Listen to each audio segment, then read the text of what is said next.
Bom dia a todos, queridas irmãs, queridos irmãos, que as bênçãos de Jesus permaneçam conosco. É uma alegria voltar a essa casa, onde já vim muitas vezes, e agora com essa possibilidade de estender para as outras duas cidades onde nós estivemos, e isso vai completar hoje aqui em Campinas e sobretudo aqui no Allan Kardec, conforme a gente fala. Vou lá no Allan Kardec. Quando fala assim, a gente já sabe que é aqui em Campinas, embora existam outras casas que tenham essa denominação.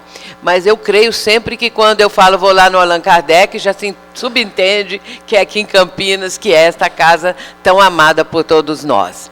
Nós vamos falar esse tema que hoje é muito necessário. Nós estamos vivendo um momento de muitas tragédias, de muitas dores, de muito sofrimento, impactos na vida de cada um, especialmente aqueles que são as vítimas, aquelas pessoas que foram envolvidas na tragédia, algumas se salvam, uma grande parte desencarna, e por isso existe aquela pergunta: por quê? Como poderia ter acontecido isso? Às vezes a pessoa cujo ente querido desencarna num momento desses, pergunta: por que comigo?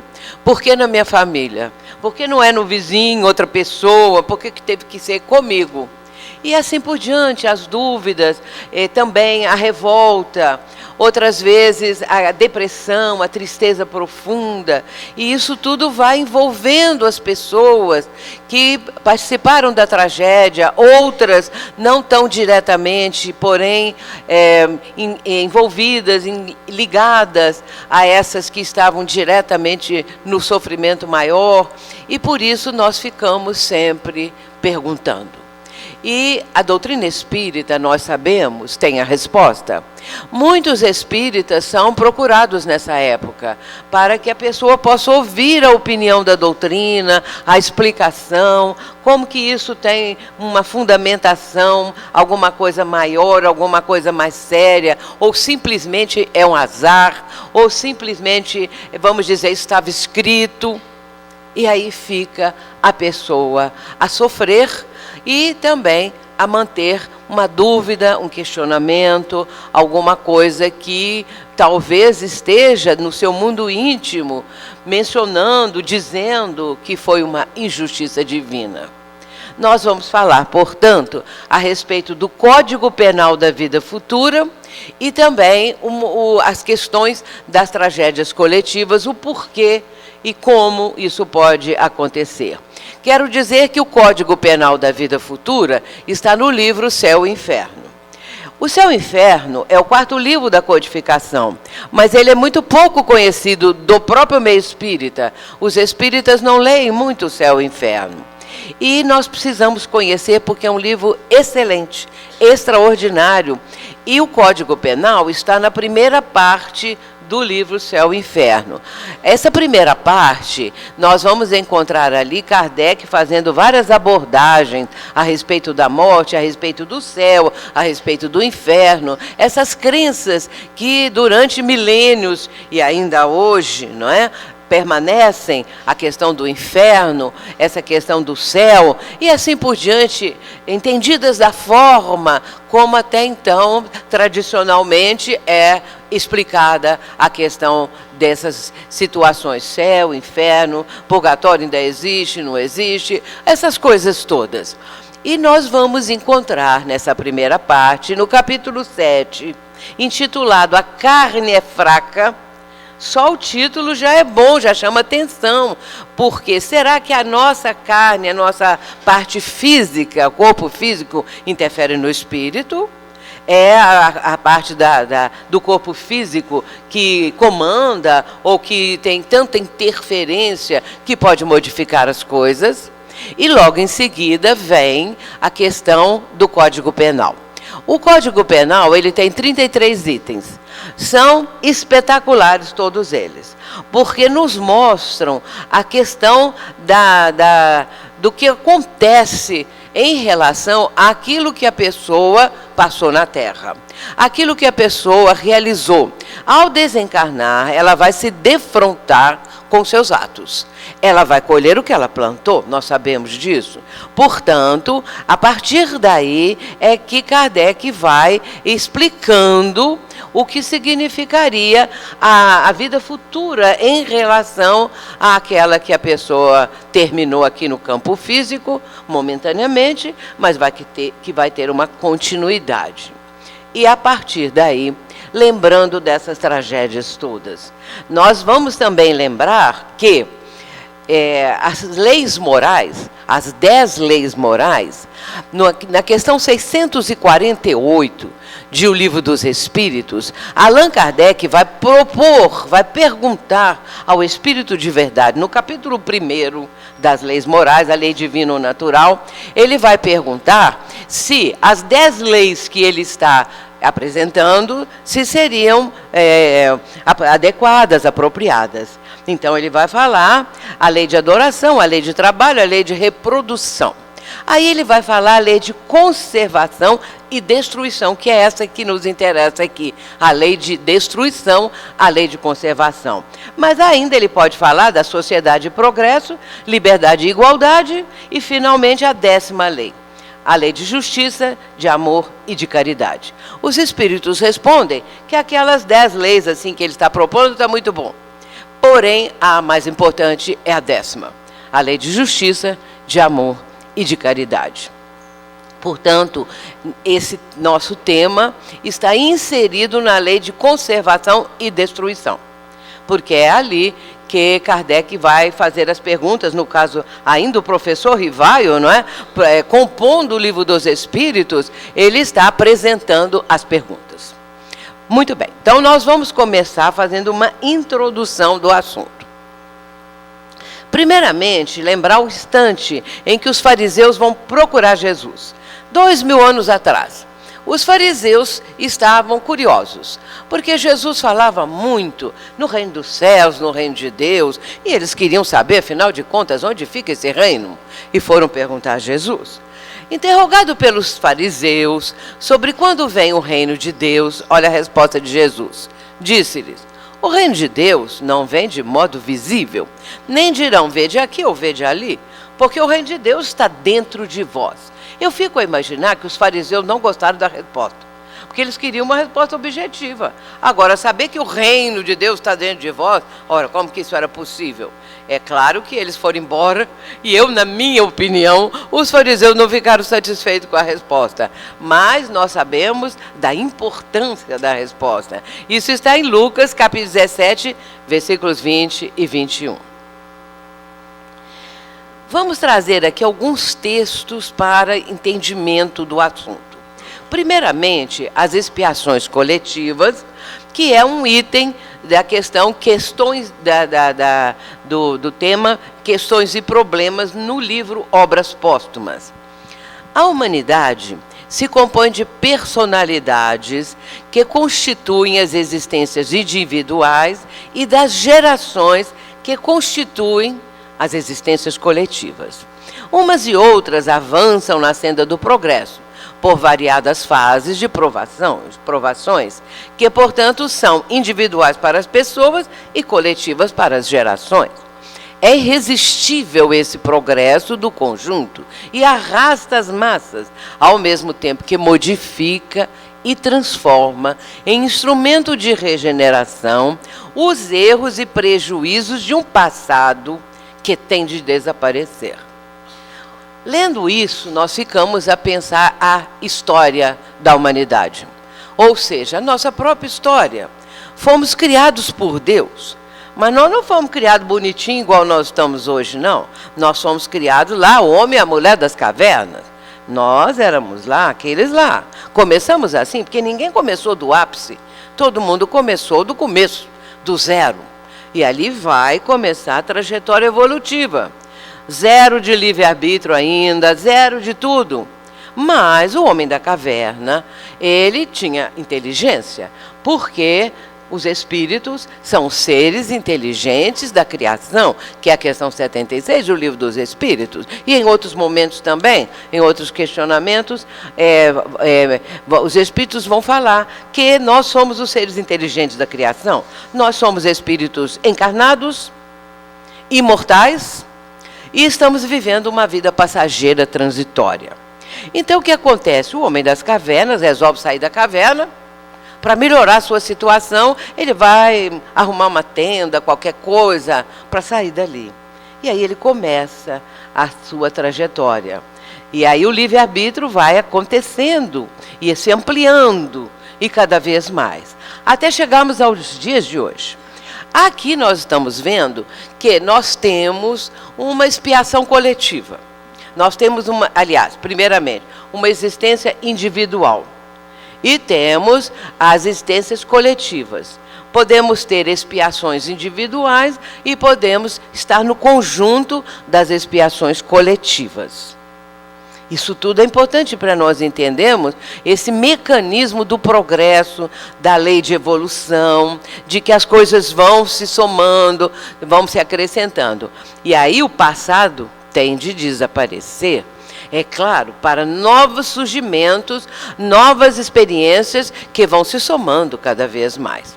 Na sequência, vejamos agora a opinião de um espírito que fala de uma forma muito interessante, está também em obras póstumas, as expiações coletivas.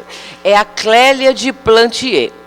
Ela diz assim: 3 caracteres há em todo homem: o do indivíduo, do ser em si mesmo, o de membro da família e, finalmente, o de cidadão. Cada uma dessas 3 faces pode ele ser criminoso e virtuoso ao mesmo tempo, hein? Isto é, pode ser virtuoso como pai de família e, ao mesmo tempo, criminoso como cidadão, e reciprocamente. Daí, as situações especiais que para si cria nas suas sucessivas existências. Vamos dar um exemplo. Aqueles soldados nazistas que iam para o campo de concentração para encaminhar aquelas pessoas que estavam ali condenadas à morte para as câmaras de gás. Aqueles homens, aquelas criaturas, moravam numa cidade nas proximidades. E lá na cidade, eles eram bons cidadãos, bons pais de família. Os seus filhos estudavam nas mesmas escolas que os filhos das outras criaturas, das outras famílias. Ele era um bom cidadão, mas era um criminoso enquanto isso. E ninguém sabia.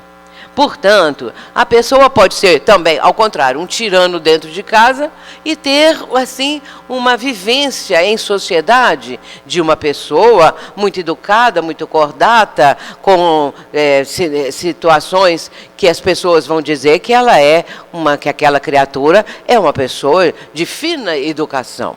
Mas dentro de casa pode ser um tirano, pode maltratar todo mundo. Portanto, nós temos essa dualidade.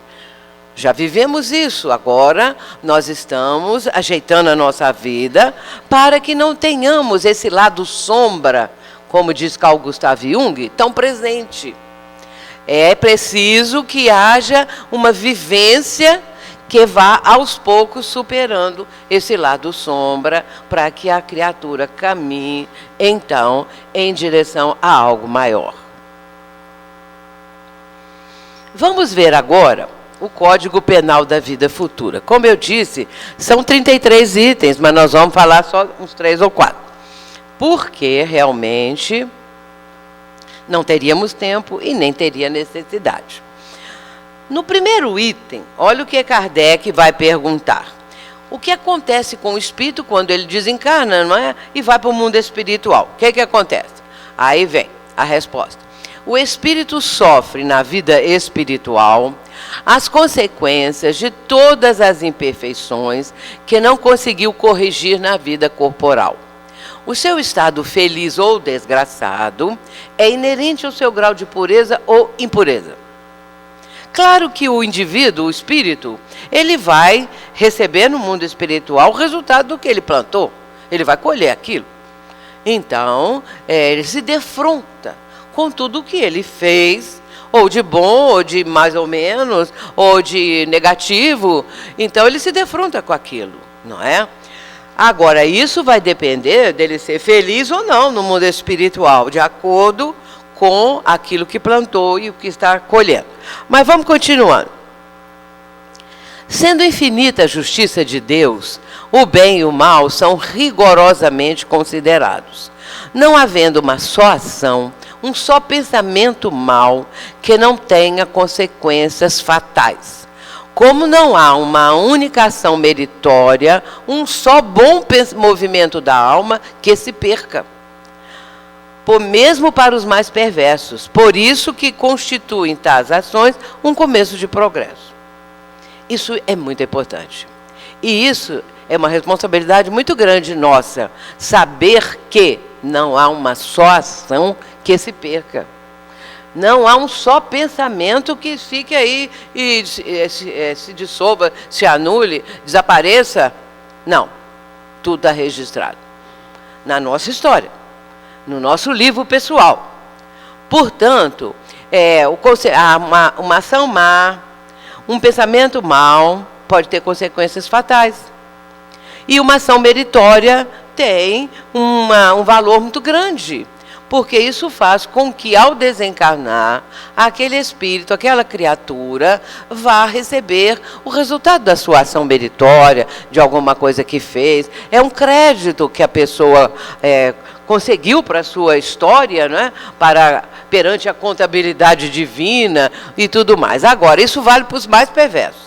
Também, é claro, todos somos filhos de Deus, e aqueles que nós pensamos, os que cometem crimes hediondos, os torturadores, e esses que nós achamos assim, que é inconcebível que um ser humano possa fazer isso com outro ser humano. Quando a gente fica sabendo desses crimes terríveis, dessas maldades, nós ficamos a pensar como que isso é possível. Mas existe. Então, para esses também, alguma coisa que eles, na vida, não é mesmo com todos os crimes e tudo, mas alguma coisa que fez na vida em dado momento, ajudando alguém, fazendo um bem, alguma coisa útil, vai valer. Vai valer. Então, na sequência, vejamos, quaisquer que sejam a inferioridade e a perversidade dos espíritos, Deus jamais os abandona. Todos têm o seu anjo de guarda. Eu que pus entre parênteses guia, ou seja, protetor, mentor, qualquer coisa assim, que por eles vela. A interferência do guia faz-se ocultamente. Aqui o guia estava lá mesmo, tinha o nome. A interferência do guia faz-se ocultamente, de modo a não haver pressão, pois que o espírito deve progredir por impulso da própria vontade e nunca por qualquer sugestão. Então, Céu e Inferno, capítulo 7. Quanto mais nós vamos adiantando o nosso pensamento na leitura do Céu e Inferno e também na leitura do Código Penal da Vida Futura, mais nós vamos entendendo os mecanismos da justiça divina, porque não é fácil entender o mecanismo da justiça divina. Mas, para entender, nós temos que entender também que Deus é a justiça suprema, que Deus não comete injustiça de modo algum, por mínima, por menor que seja. Tudo está dentro de uma justiça que é lei no universo. E quando a pessoa infringe a lei, já vem automaticamente, não precisa Deus ficar lá de cima, não sei de onde, ou o pensamento divino que está em nós, que está em toda parte, vai então registrar, fulano cometeu esse crime, ou fulano fez isso assim, assim, pensou, não bem assim. Ele vai, então Deus pensa, então o castigo é esse. Não é assim. A lei já traz aquilo que vai ser da vida da pessoa, vai ser o resultado da sua ação e o correspondente momento em que ele vai ter que saldar essa dívida. Alguma coisa vai ficar esperando esse momento de resgate, esse momento que a pessoa vai reparar o erro cometido. E então nós vamos, aos poucos, com esse entendimento, nos aproximando um pouco mais desse entendimento profundo e importante da justiça divina. Não há injustiça de forma alguma. Mas nossos irmãos, que são de outros ramos do cristianismo, e outros que nem são do cristianismo, podem pensar que Deus é injusto, que Deus tem privilégios. Alguns são privilegiados, outros castigados. Os castigados vão para onde? Porque, na verdade, é assim, dentro da concepção dessas pessoas. A concepção é assim, a pessoa morre, e ela tem 2 lugares para ela ir, ou ela vai para o céu ou ela vai para o inferno. Mas como a maioria vai para o inferno, poucos ficam no céu. Então a maioria é castigada com o inferno. E o inferno a gente sabe, né? Mas tem uma ideia de como eles descrevem o inferno. Muito bem, entretanto, e aí Deus não é o Deus de amor, não é inteligência suprema, como está na questão número 1 de O Livro dos Espíritos, que é Deus. Deus é inteligência suprema, causa primeira de todas as coisas. Então a inteligência suprema, a justiça suprema, a bondade suprema, a onipotente, todos os atributos de Deus. Isso, meus irmãos, para nós que nos aproximamos da doutrina, que estamos estudando, lendo, apreendendo a doutrina, é uma felicidade. Porque nós vamos entender que não existe essa injustiça e que nós estamos íncitos na justiça divina, inseridos, fazendo parte, toda a humanidade, todos nós, todas as criaturas, todo o universo, dentro dessa visão que a doutrina espírita nos proporciona. É isso que é uma questão assim que também conforta a nossa alma de saber isso. Se nós estamos passando por uma expiação, qualquer que ela seja, não é um castigo. Castigado é uma necessidade que às vezes o próprio espírito, quando cai em si, ele pode pedir, ou ele pode estar numa deficiência tal para não cometer outros crimes que reencarnações anteriores havia cometido. Essa visão, ela é espetacular. Ela é uma visão confortadora. Mas no item 13, vejamos aqui. O espírito é sempre o árbitro da própria sorte, podendo prolongar os sofrimentos pela permanência no mal, ou suavizá-los e anulá-los pela prática do bem. Nós vamos falar aqui também uma questão que é sempre muito mencionada, a tal da bala perdida. Bala perdida. A bala perdida matou o inocente. É a manchete do jornal, da mídia. A bala perdida matou uma criança, uma mulher, um homem, uma pessoa idosa, ou fez isso, ou fez aquilo, a bala perdida. Será que essa bala é um inocente? Será que era inocente? Será que a bala era perdida ou a bala era achada? A bala achou. Porque não há nada que seja de injustiça. Se aquela pessoa não tiver que desencarnar ali naquele momento, não desencarna não. Mais adiante, nós vamos apresentar, mais adiante, agora mesmo, um texto em que Emmanuel fala isso. A pessoa tanto pode, se chegou a hora da desencarnação, ela pode desencarnar numa tragédia coletiva, andando sozinha na rua, qualquer jeito, porque está na sua hora. Então, não há jeito de mexer nisso, não é? E de não compreender isso. Porque se nós não compreendermos, nós vamos falar que Deus é injusto. Então aquele era um inocente, pegou uma criança no colo da mãe, matou a criança, uma bala perdida, matou o inocente. Quem era aquela criança? Começou a vida agora? Ou é um espírito antigo? Um espírito muito antigo, às vezes mais antigo que seus pais. A bala perdida vai ali, porque ali é um espírito antigo, e não porque é um bebezinho. Claro que a aparência, não é, nos comove, a aparência é aquele impacto, não é? A criança ali vai desencarnar sob uma bala qualquer que veio assim. Mas quando não tem que ser, é impressionante. Eu tenho uma amiga que é médica lá em Juiz de Fora. Mas nesse caso dessa minha amiga médica, ela tem uma prima, que com ela aconteceu um caso muito curioso. Ela estava na rua e veio uma bala perdida. A bala perdida entrou na testa dela e ficou aqui encravada. Então, todo mundo vai morrer.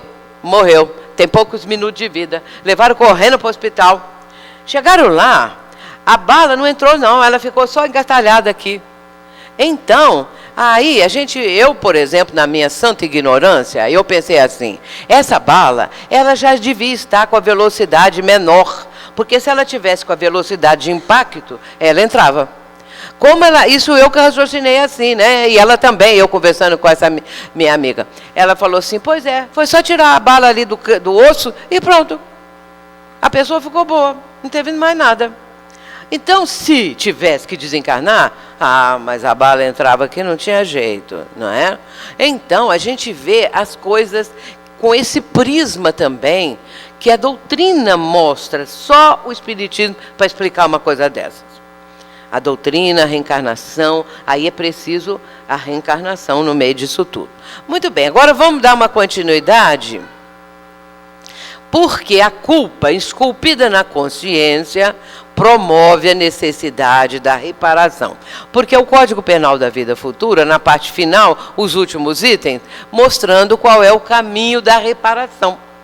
Então, é necessário o arrependimento, não é o remorso, o arrependimento, a vontade de reparar, e depois a pessoa vai ter que passar pelaquela prova que ela, de uma certa forma, ela também fez com que outros sofressem daquela mesma maneira. Muito bem, vejamos agora uma questão fundamental. Eu falo que essa questão 621 é uma das mais importantes de toda a codificação, porque ela abre um conhecimento fantástico.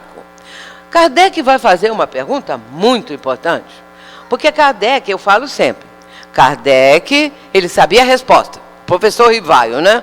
Para fazer pergunta, ele sabia a resposta. Porque quem sabe a resposta sabe fazer pergunta.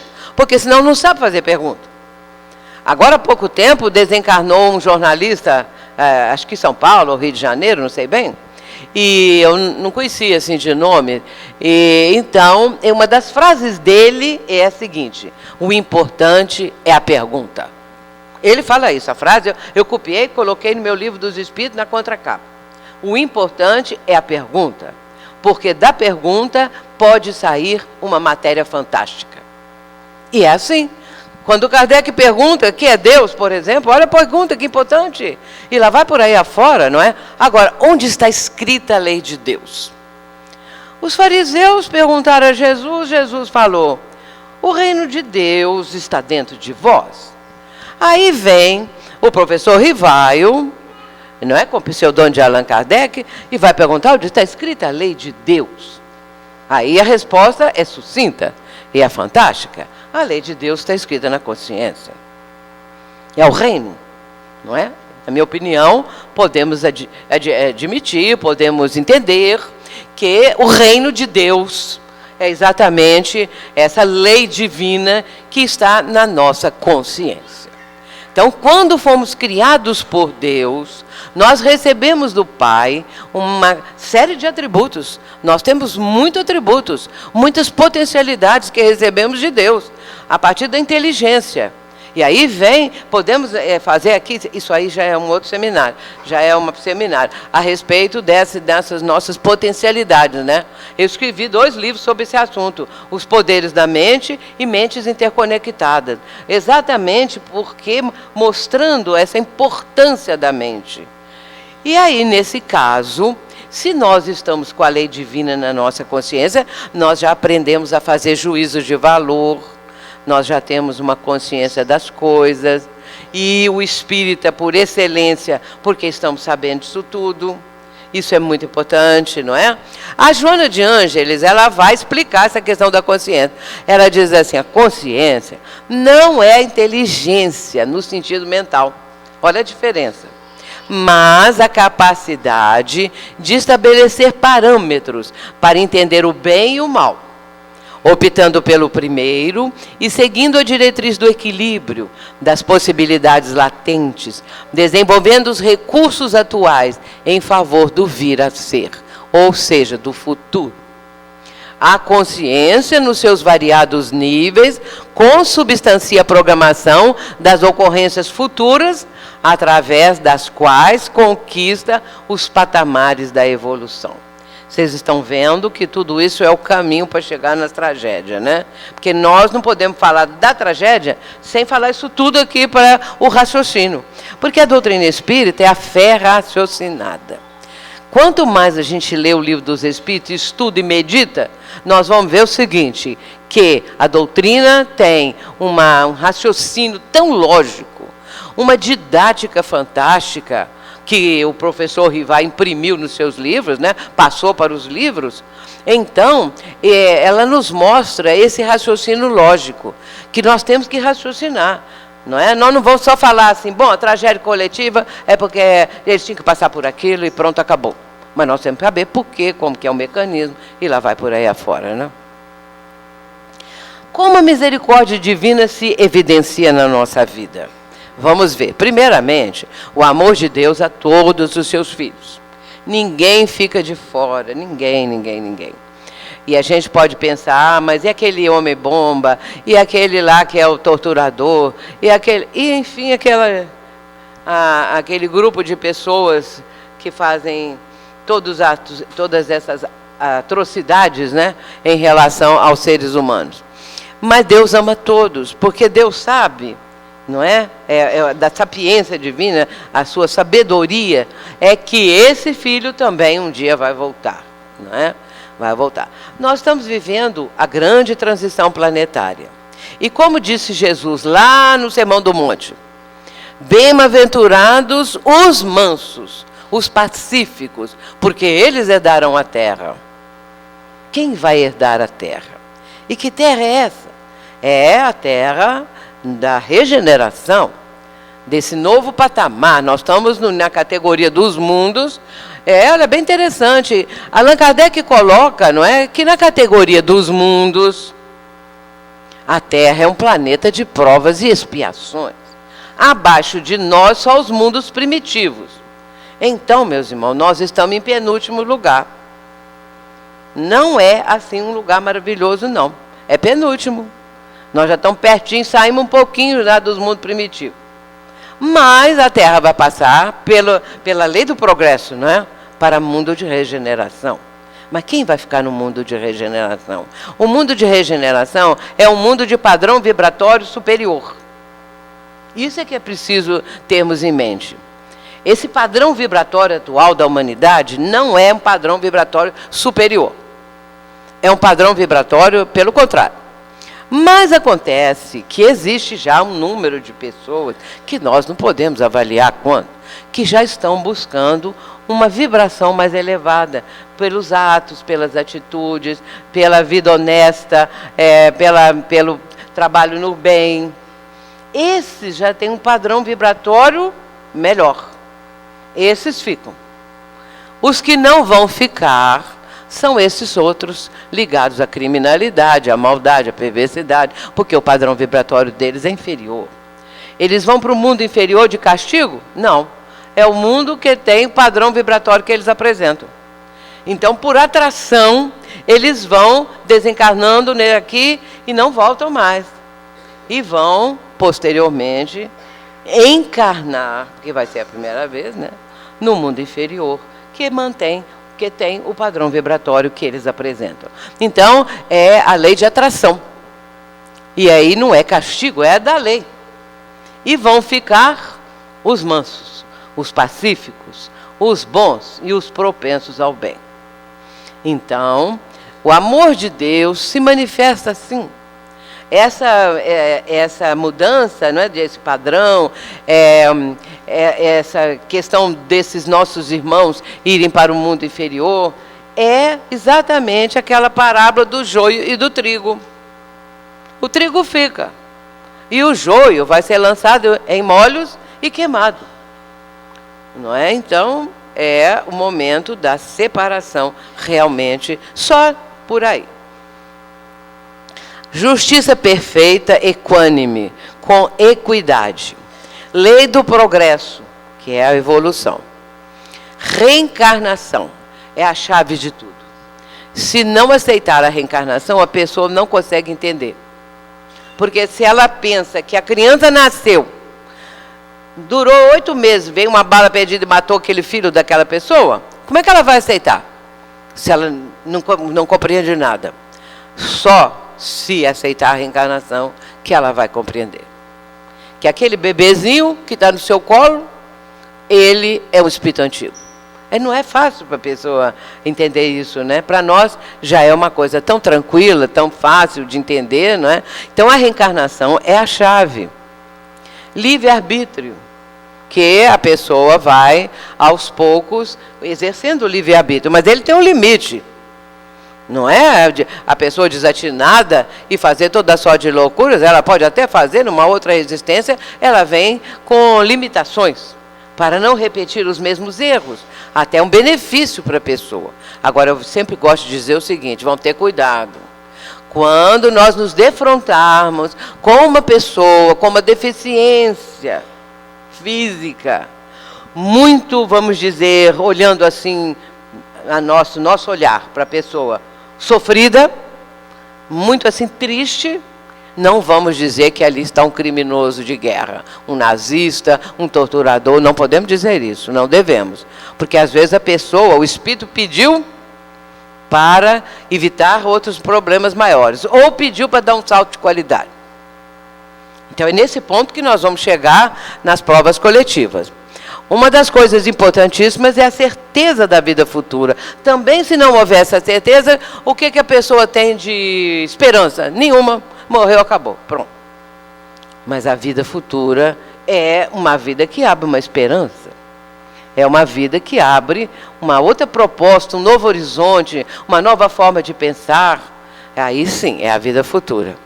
E há o desejo incessante do melhor.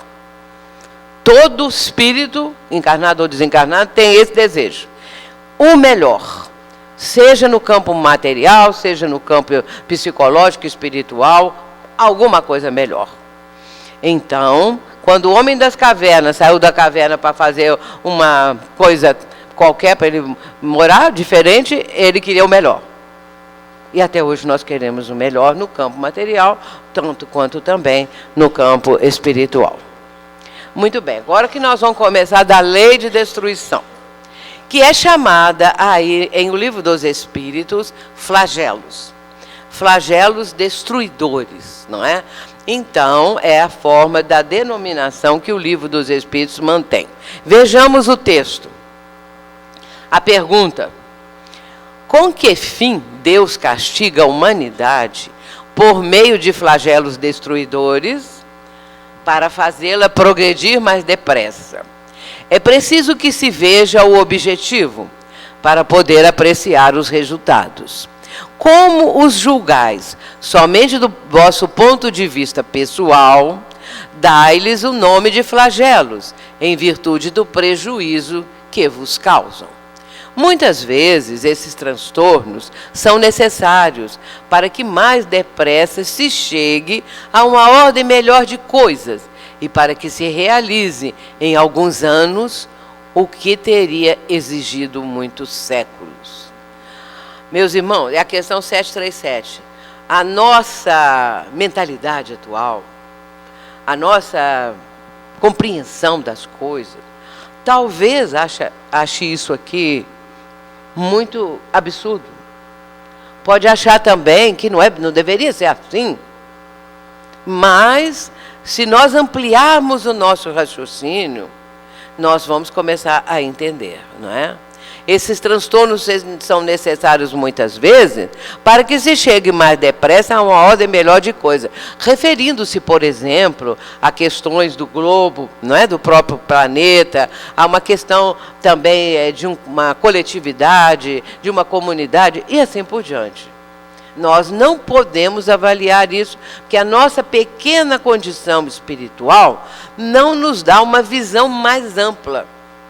Só os espíritos superiores, que já estão, vamos dizer, aqueles que colaboram, que são co-criadores, por exemplo.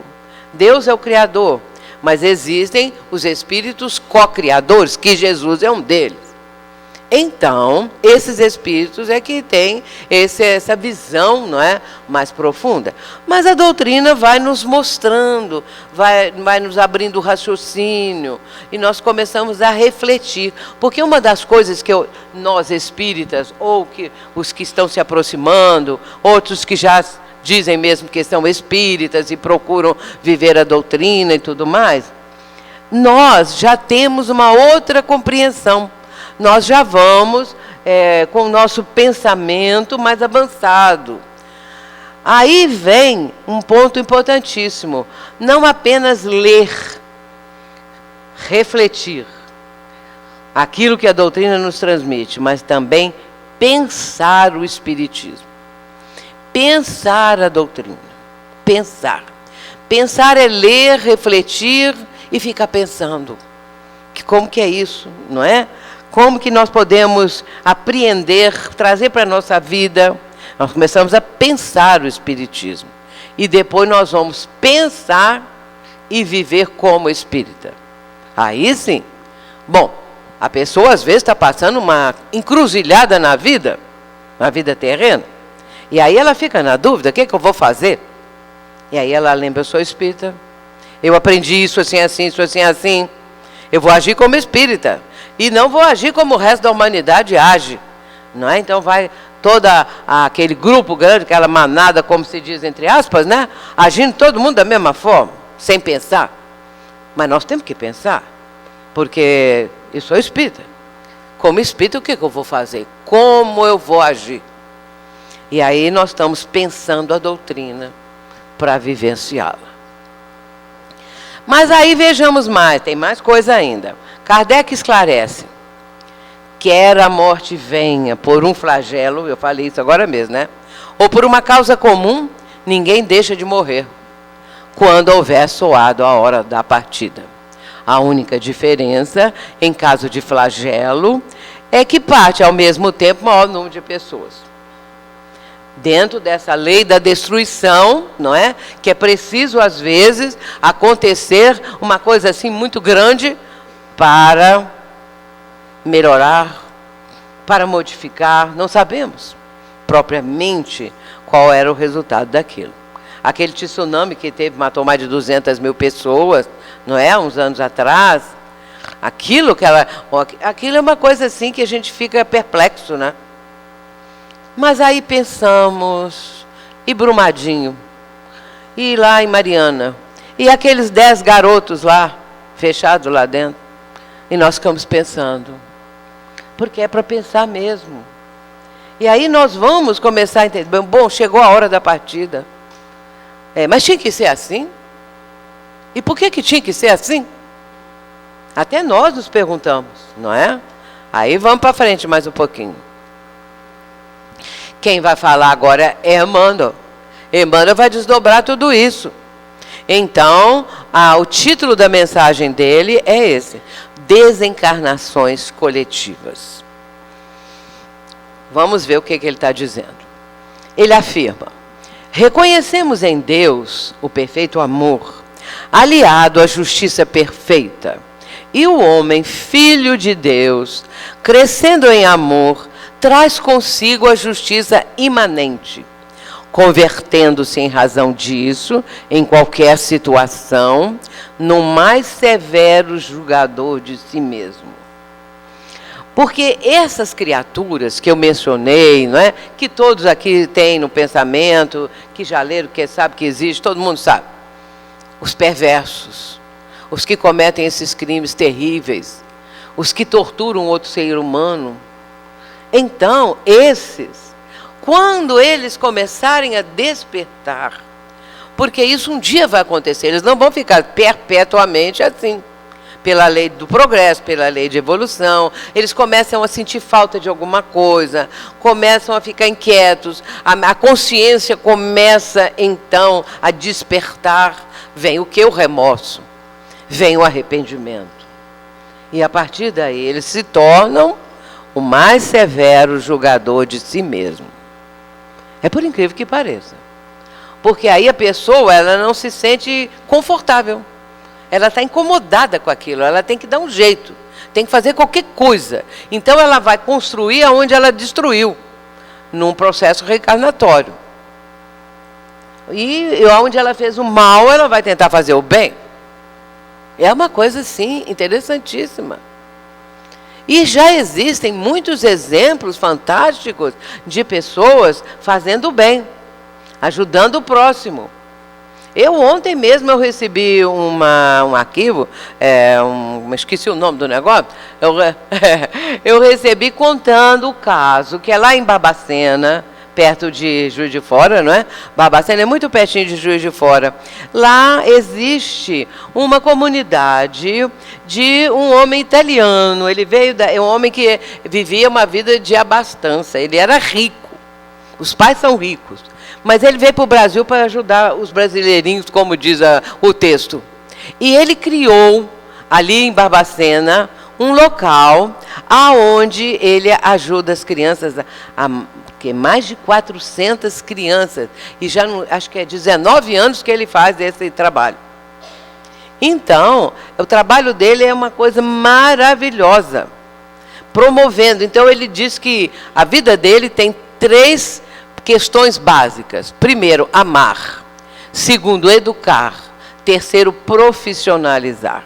Então, ele ama aquelas crianças que chegam, ele educa aquelas crianças, depois adolescentes, adultos e tudo mais, e consegue profissão. Vão profissionalizando aqueles meninos, aquelas meninas, para terem um futuro melhor. Olha que coisa interessante. Então, está lá aquele homem, não é? Há 19 anos fazendo isso, veio da Itália. E ele recebe ajuda de 1000 pessoas da Itália, que manda ajuda para essa instituição, né? Porque ela é muito grande, ela tem várias faces, vários aspectos, vários trabalhos. Então, muitas vezes, a pessoa vem fazer o bem, vem construir, não estou dizendo que é o caso dele, né? Para pagar alguma coisa do passado.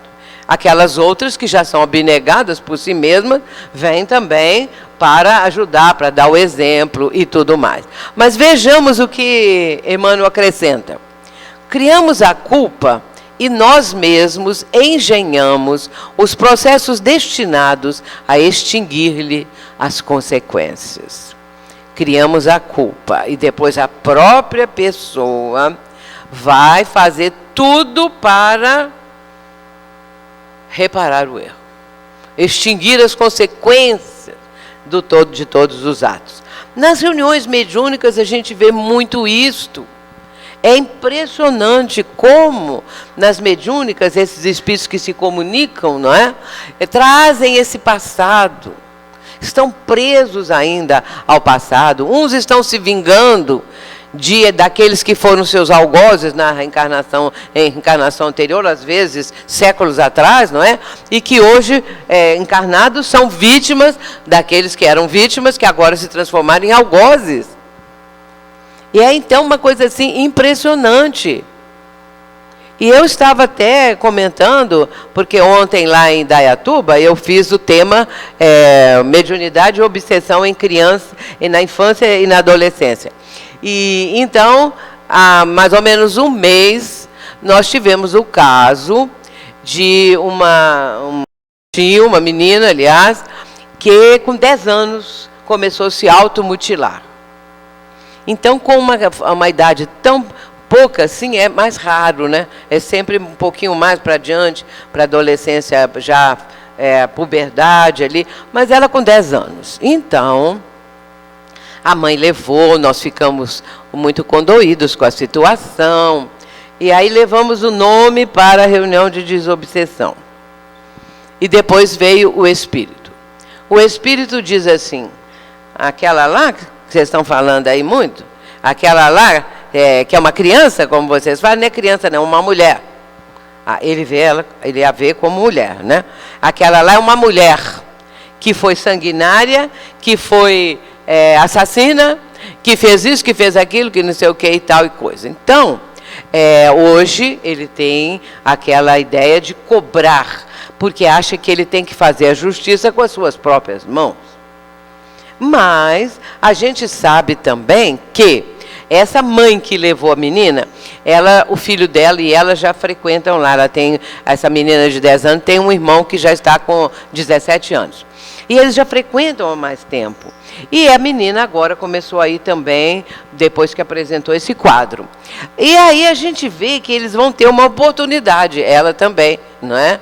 E o espírito, por exemplo, foi encaminhado porque, através dos argumentos do esclarecedor, da pessoa que conversava com ele, dialogando, ele foi raciocinando. Foi uma comunicação mais demorada, mas ele acabou raciocinando. Mas ele disse que tinha um outro companheiro lá que também está tentando fazer com que a garota tenha uma dificuldade, um sofrimento maior. Então, às vezes, acontece essa virada, não é? Vira a situação através de um espírito que vai vingar de uma maldade que alguém lhe fez. E aí, este que agora é o algoz, também traz na sua consciência a culpa, que vai, em determinado momento, prevalecer. Mas aí o Emmanuel ainda prossegue dizendo: lamentemos sem desespero quantos se fizeram vítimas de desastres que nos confrangem a alma. A dor de todos é a nossa dor. Os problemas com que se defrontaram são igualmente nossos. Porque às vezes a gente chora, vendo na TV aquela gente lá, tem aquele sofrimento, as lágrimas descem, a gente fica tão assim, sintonizados com aquilo, né? Há uma empatia também da nossa parte, e aí nós sentimos a dor da criatura, sentimos a situação terrível, não é? Que ela está vivenciando, e aí os 10 meninos. Aqueles 10 meninos lembrando por quê, não é? Por que aconteceu? O que será que houve, não é? Como que isso pode ter acontecido? Se eles estavam ali tão cheios de vida, meninos bons, não é? Com boa índole, de famílias, a maioria pobres, simples, não é? Então, aqueles meninos passaram por tudo aquilo. O que tinha que salvar, salvou. Quem não tinha que passar por aquilo, não passa. Um avião cai, mas alguém que ia para o aeroporto, o carro enguiça no caminho, a pessoa não chega. Aí ela vai xingar porque ela não foi, porque ela perdeu o avião. Quando ela vê, o avião caiu, graças a Deus que eu não fui. Aí muda completamente uma felicidade, porque ela não foi. Não é? Então não caiu, não passou por aquilo. Então quem não tem que ser, não é. Não vai ser. Aí o Emmanuel termina assim: não nos esqueçamos, porém, de que nunca estamos sem a presença da misericórdia divina, junto às ocorrências da divina justiça, que o sofrimento é invariavelmente reduzido ao mínimo para cada um de nós, que tudo se renova para o bem de todos e que Deus nos concede sempre o melhor. Isso é um livro muito bom, quase ninguém conhece. Chico Xavier Pede Licença, capítulo 19. São 3 livros que eu recomendo a quem faz palestra. Chico Xavier Pede Licença, Na Hora do Espírito, na Era do Espírito, Na Era do Espírito e Diálogo dos Vivos, da GEM. Esses 3 livros são ótimos para palestrantes, porque Chico vai falar como é que foi aquela reunião, qual o tema que caiu. Depois você vira a folha, vem Emmanuel comentando aquela passagem que foi apresentada, e depois vem Herculano Pires comentando tudo. Então a pessoa vai ter 3 visões de um mesmo tema. Então é um livro muito bom para nos ajudar nas palestras, essa coisa toda. Muito bem, vamos lembrar aqui um caso. Será que dá tempo? Pode, tem que terminar... Dá até 10 minutos ainda? Muito bem. Pelo seguinte, lembram quando caiu o avião da TAM, que saiu da pista, fez uma virada e caiu em cima do próprio prédio, né, de cargas da TAM? Tem alguns anos isso. Ali morreram quase 200 pessoas, o avião explodiu. 20 dias depois, na nossa mediúnica, aconteceu uma situação muito interessante. O meu sogro, Schubert, porque o sobrenome Schubert é do meu sogro. O meu sogro, filho de alemães. A família dele veio de navio para o Brasil, não é, em determinada época, e meu sogro, na época, era uma criança, não é? Foram morar lá em Juiz de Fora, lá tem uma colônia alemã. Muito bem, então o Schubert é dele, e no caso do filho dele, meu ex-marido. E então eu fiquei com o sobrenome Schubert porque nós somos amigos, nós separamos, mas somos amigos. Então eu já tinha livros editados com o nome Schubert, e ele falou assim para mim: é uma honra continuar aí com o meu sobrenome nos livros. Então, os livros, e eu continuo porque eu me sinto Schubert também, não sei explicar, como se eu tivesse vindo lá da Alemanha. Muito bem, então, o meu sogro, ele era luterano. Eu o conheci durante pouco tempo, 2 ou 3 anos apenas, porque ele já estava muito doente. E então ele desencarnou. Ele era luterano, uma pessoa muito boa. E o meu sogro, assim, aquela fisionomia maravilhosa de simpatia, os olhos muito azuis. E nessa noite, 20 dias depois do desastre da TAM, aparece meu sogro. E o mundo espiritual é muito interessante, porque ele apareceu, assim, por exemplo, lá na porta. Mas não, a gente nem pisca, ele já estava do lado. Porque é tudo na velocidade do pensamento, né? Se ele estava lá e pensou de vir para cá, já estava aqui. Então, é assim que funcionam as coisas. Então, ele já estava assim e falou para mim assim, que no desastre da TAM, tinha desencarnado uma senhora que era da família dele, da família espiritual. Mas eles não se conheceram nessa encarnação. E ele pediu ao mentor da nossa casa que permitisse, a mentora é Joana de Ângeles, mas o mentor da casa, das reuniões, é um médico lá da nossa região.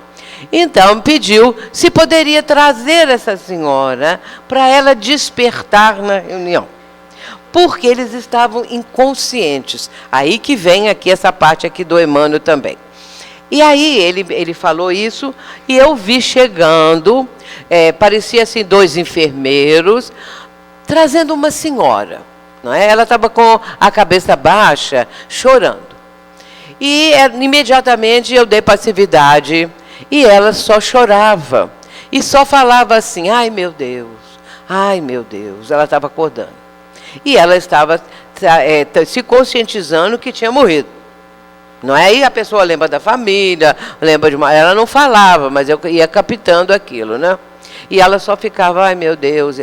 O dirigente da reunião, que era o dialogador, estava conversando ali, quando viu que era um espírito que estava sofrendo muito, falou muito boas palavras, fez uma prece.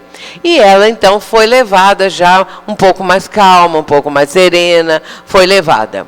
E depois veio o mentor da casa explicando, não é? Que quando há uma coisa assim, explodiu, aí a gente pensa: e o perispírito? Será que aconteceu alguma coisa com o perispírito? Não, o perispírito não explode. É muito diferente, não é? Então, o perispírito, ele vai ter mudanças de acordo com o pensamento da pessoa, vai se expandir, vai diminuir, vai tomar uma forma mais animalizada ou não, mas isso é aqui no plano, também no plano espiritual, de acordo com o pensamento, não por causa de um desastre. O perispírito fica íntegro. Então, ele não explodiu. Aí, no caso, então, quando ela chegou, ela estava muito bem no aspecto perispirítico, né? Era pessoa mesmo, né? E outra coisa também que ele falou é que o sofrimento, a gente pensa assim: nossa, uma explosão, uma coisa, que dor, que... Ele falou assim, que a pessoa fica inconsciente, como se tivesse tido, assim, uma pancada e pronto. E aí, aqui é o que ele está dizendo. O sofrimento é variavelmente reduzido ao mínimo nas situações assim. Então, quando há algum mérito, quando há alguma coisa, o sofrimento é assim reduzido. Aliás, exato, o sofrimento, a dor, não é? E a pessoa entra no processo de inconsciência. Ela até que estava despertando com 20 dias. Tem outros que ficam para despertar com meses, né? Tempo, muito tempo, ou imediatamente... Porque a morte pode ser igual para todos, mas o despertar é diferente para cada um. Isso está lá em André Luiz, naquele livro Ação e Reação. Quando há um desastre de avião, no qual morreram o Ascânio e o Lucas. Então, André Luiz logo quis ir lá ajudar a desligar os espíritos, né? Eram 14 pessoas que estavam no avião. E aí o instrutor, né, ele fala isso, que ele, André Luiz, ainda não tinha capacidade, condição de ir lá fazer aquele trabalho. E aí ele explica, a morte pode ser igual para todos, porém o despertar é diferente para cada um. Cada um está num patamar evolutivo, não é? Bem, mas aí vamos continuar. Agora vem comentário de Herculano Pires. Essa mensagem do Emmanuel, com esse título, Desencarnações Coletivas, na folha seguinte, na página seguinte, Herculano Pires, que na época tinha o pseudônimo de Irmão Saulo, ele vai comentar. E ele põe o título do comentário dele de As Leis da Consciência. Onde está escrita a lei de Deus? Questão 621, na consciência, não é? Então, as leis da consciência. Um belo título. Quando eu li isso há muitos anos, eu tenho uma palestra com esse título, que eu tirei do Herculano, né? As leis da consciência. Ele diz assim, as leis da justiça divina estão escritas na consciência. Obedecendo a essas leis, as vítimas de mortes coletivas aparecem como as mais severas julgadoras de si mesmas. São almas que se punem a si próprias, em virtude de haverem crescido em amor, olha bem em que ponto elas estão, de haverem crescido em amor e trazerem consigo a justiça imanente. Porque nesse caso, quando a pessoa pede o espírito para passar por uma prova daquela, é porque ele chegou nesse ponto. Ele já teve outras reencarnações que foram para que ele pudesse reparar os crimes, aí até chegar no ponto que a consciência está presente. Então, passa a ser julgadora de si mesma. E aí o espírito vai pedir para passar. Se no passado erraram, agora surgem como heroínas do amor no sacrifício reparador. Pedem para passar, para zerar, essa expressão é minha, tá? Para zerar a conta. Porque eles precisam, aquilo ali é aquele ponto final. O caso do Ascânio e do Lucas, nesse livro Ação e Reação, é exatamente isso. Eles já tinham evoluído bastante, mas não podiam ir mais para cima, passar por uma questão maior, superior, porque deviam um crime que eles cometeram muitos séculos antes. Esse eles não tinham pago. Então, eles julgavam pessoas, houve uma guerra, julgaram duas pessoas, os dois juntos, julgaram dois homens do alto daqueles castelos, né? E eles morreram despedaçados lá embaixo. Então, era isso que estava faltando. Aí, eles foram ser o quê? Aviadores. Reencarnaram, né? Estão lembrando, né? Quem já leu está lembrando. Aí, depois tem um desastre. Não quer dizer que o desastre vai acontecer, porque eles estavam ali e tinha que acontecer. Não é? Essas circunstâncias, elas são difíceis da gente também entender o mecanismo disso. Nós, na nossa casa, nós temos lá um dos engenheiros que participam lá da nossa casa, ele é sempre da diretoria e tal, ele adora fazer cálculo das coisas, dessas mortes assim. Então, por exemplo, um homem está na esquina de uma rua que é morro, tem um orelhão, ele está ligando ali no orelhão, lá em cima passa uma rua transversal, vem um caminhão, solta um pneu do caminhão, o pneu vem rolando, bate na cabeça do homem e mata ele. Aí ele faz o cálculo. Qual é a velocidade do caminhão? Qual a velocidade do pneu? Por que aquele homem estava ali naquela hora? Porque ele quer saber como funciona isso, mas a gente não sabe. Essas coisas não são da nossa alçada. Aí tem outro caso. Tem uma pessoa na moto, numa estrada, ele está com uma velocidade assim, assim. Vem de lá um carro, numa velocidade assim, assim também. Solta o pneu, tem tudo negócio de pneu. Aí vai, pega a moto, o cara cai, morre, não é? Porque que velocidade estava o pneu, a moto, o carro. Ele fica fazendo cálculo. Eu falo, meu filho, você vai morrer fazendo cálculo, porque não vai chegar a conclusão nenhuma, porque nós não temos essa possibilidade de saber como funciona, né? Aí ele acha assim, será que algum espírito ficou de lá olhando? Agora está na hora de soltar o pneu.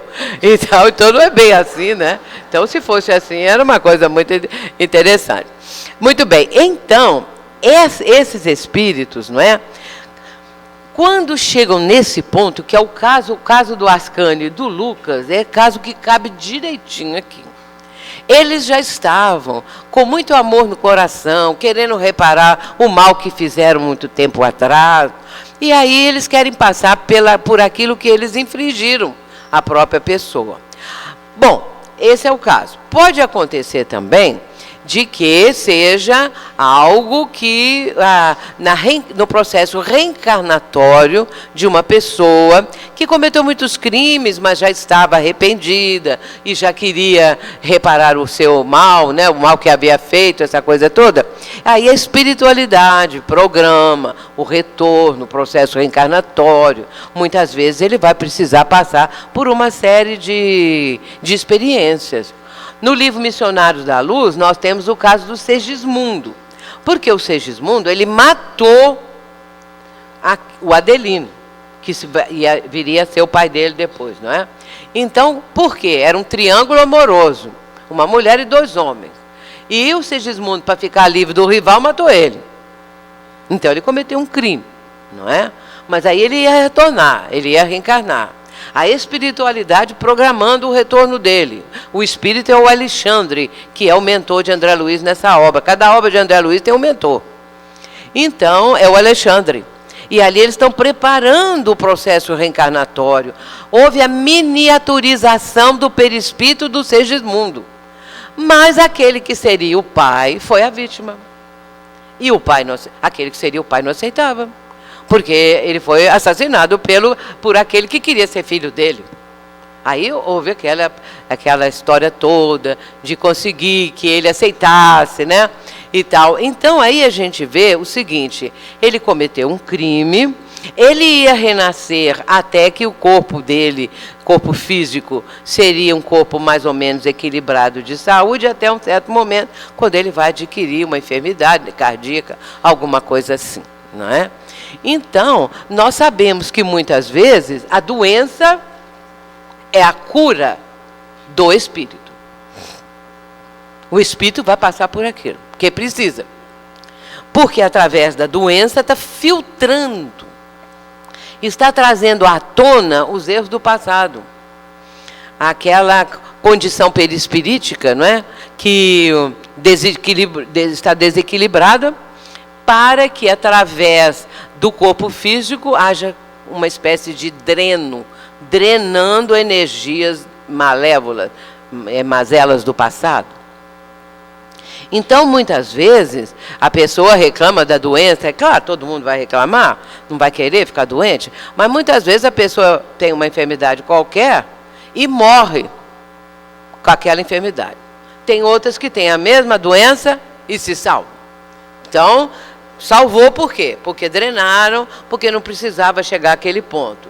Enquanto isso, outras precisavam passar por aquilo. Então, esse entendimento vale para as questões coletivas também. Só que, desse jeito aqui, nós aprendemos que essas pessoas agora são verdadeiras heroínas, não é? Então, eu penso naqueles 10 meninos, 10 espíritos. Eu penso que ali poderia ser esse tipo de resgate, esse tipo de salto de qualidade. Nós não sabemos, não é? Agora, a gente vê que muitas das tragédias são resultantes da ganância dos homens, não é? A ganância, como lá nas barragens, como lá no Flamengo. Em vez de fazer uma coisa direito, vai lá de qualquer jeito, porque criança pobre vieram lá, não é? Então, não faz mal botar aí um container com uma porta e uma janela. Pronto. Tinha até grade. Então, meus irmãos, a gente fica assim pensando, só a doutrina para nos dar essas explicações. Agora, para confortar as pessoas, nós não vamos falar, não, porque seu filho foi um torturador, porque seu filho fez muita coisa ruim. E não podemos de maneira nenhuma, não é? Porque para a família é aquele filho amado, é aquela pessoa. E ele hoje fez por merecer isso. Se é um filho amado, que fez por merecer, não é? Então a gente vê esse tipo de coisa e fica assim perplexo. Igual aquele homem, desculpa eu falar essas coisas, mas olha, isso me impressionou tanto. Aquele homem lá no shopping que deitou em cima do menino para conter o garoto, um adolescente. Vocês viram isso, né? O homem devia pesar uns 80 quilos ou mais, sei lá quanto ele pesava. Deitou direitinho em cima do menino, sufocou o menino, ele teve 2 paradas cardíacas, o menino morreu. Por quê? Porque eu queria conter o menino. Tantas formas de fazer isso, não é? Então vai fazer desse jeito. Aí a gente vê as questões todas, as implicações, não é? Agora, esse que fez isso vai passar também por apertos outros, né? Pela vida fora. E nós estamos agora, cada vez mais, entendendo que a misericórdia divina sempre está presente. A justiça divina é perfeita, não há a menor injustiça de forma alguma. Tudo que nós mencionamos aqui está inserido nos cânones da justiça divina. Então, a criança que recebe uma bala chamada bala perdida, um desastre qualquer que acontece, uma pessoa ia passando lá em Juiz de Fora, uma pessoa ia passando na rua, na calçada, a janela despencou lá de cima, caiu em cima dela, só não matou porque pegou um pouco mais do lado, poderia ter matado, né? Então, quer dizer, a janela caiu porque tinha que cair em cima da pessoa, a pessoa passou lá naquele minuto, essa coisa toda. Então, a gente não sabe esses pormenores de datas, de minutos, de segundos, mas nós sabemos que não houve injustiça, que tudo tem uma causa, não é? E para encerrar, aqui, resumindo, arrependimento do Código Penal. Arrependimento, expiação e reparação constituem as 3 condições necessárias para pagar os traços de uma falta e suas consequências. O arrependimento suaviza os traves da expiação, abrindo pela esperança o caminho da reabilitação. Só a reparação, contudo, pode anular o efeito destruindo a causa. A reparação consiste em fazer o bem a quem se havia feito o mal. E eu faço um resumo dizendo o seguinte: as leis da justiça divina estão gravadas na consciência humana. Para encontrar o alívio da consciência, o espírito sente necessidade de passar pelo sacrifício que impôs aos outros. Quando a dívida é muito grave, são necessárias várias reencarnações para saldá-las. No resgate coletivo, muitos estão zerando a dívida. A misericórdia de Deus suaviza o sofrimento através do amparo, segundo o mérito de cada um. O Pai nos concede sempre o melhor. Agora vamos ver esse poema aqui de Cornélio Pires, que é o nosso final, psicografado pelo Chico Xavier. Incêndio em São Paulo. Céu de São Paulo, o dia recomeça. O povo bom na rua lida e passa. Nisso aparece um rolo de fumaça, e o fogo para cima se arremessa.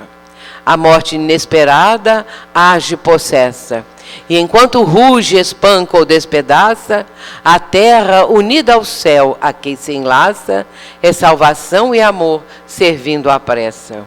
A cidade magoada e enternecida é socorro chorando a despedida. Trazendo o coração triste e deserto.